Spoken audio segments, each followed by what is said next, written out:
This is Inside Indiana Business Radio for the afternoon of Monday, July 31st, 2023. I'm Alex Brown.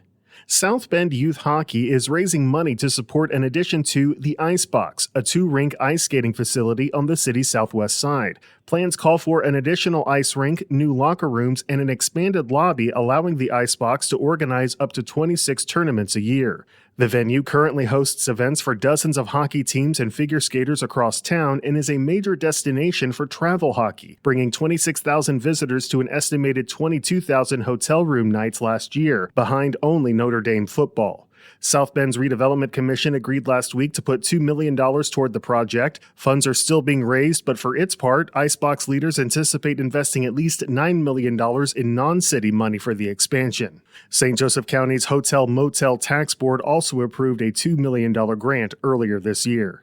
Fort Wayne will play host to the USA Boccia 2023 National Championships this week. Visit Fort Wayne says about 250 people are coming to the city, including 100 athletes, as well as staff, officials, and spectators. The event is expected to generate about $230,000 in direct economic impact. Boccia is a seeded sport for athletes both with and without disabilities and is played individually, in pairs, and in teams. It became a Paralympic game in 1984 and is played in 50 countries.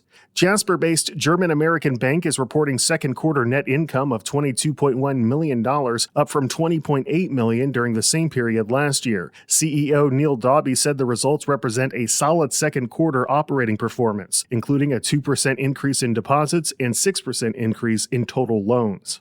From the number one source for Indiana business news, this is Inside Indiana Business Radio. For 25 years, we've had the honor of telling the story of Indiana business. More than 1,300 shows, 8,000 interviews. We've traveled from Valparaiso to Versailles, Fort Wayne to Fort Branch, and everywhere in between. And we are just getting started.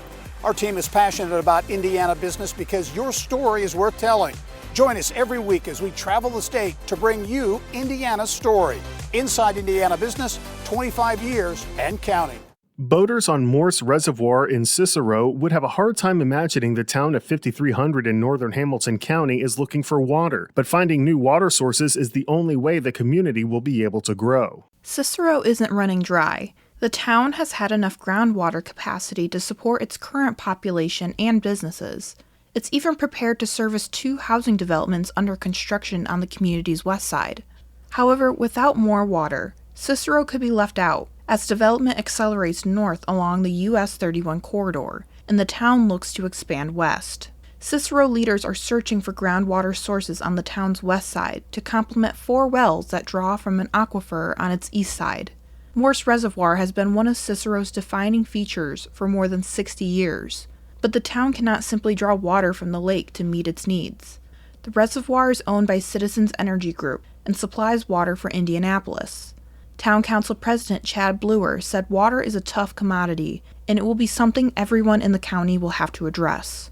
Kate Sharon, Inside Indiana Business Radio. Illinois-based Camping World Holdings has announced plans to acquire Mount Comfort RV in Greenfield. Financial terms are not being disclosed for the deal, which would bring the number of Camping World locations in Indiana to 3. The acquisition is slated to close in the fourth quarter. Camping World did not respond to multiple requests for more information on the deal from Inside Indiana Business. Mount Comfort RV has 55 employees according to its website, though it was not immediately clear if any jobs would be affected by the deal.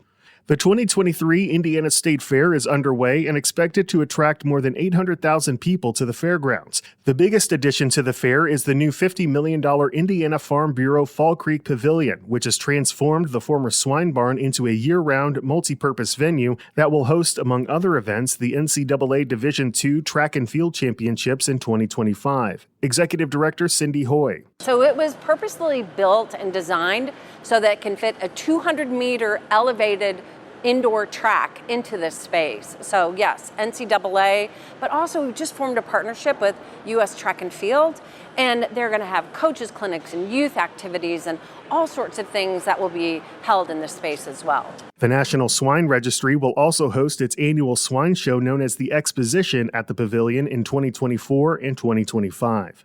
Pacer Sports and Entertainment Vice President Danny Lopez is this week's guest on the Business and Beyond podcast with Gary Dick, presented by PNC, a weekly conversation with high-profile Hoosiers in business, sports, and entertainment and beyond. Available now from your favorite podcast provider. I'm Alex Brown for Inside Indiana Business Radio on Demand.